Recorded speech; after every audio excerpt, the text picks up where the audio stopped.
Zase ten kick, zase ten vibe. Don Lison jede ten svůj vlastní hype.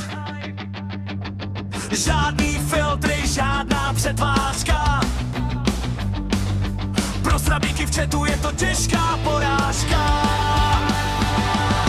Přezít jak s uhelným, ale duše zahradníka. Když zapne stream konkurence, jen tiše vzliká. Analýzy lidský hlouposti, upřímnost na maximum. Pro někoho moc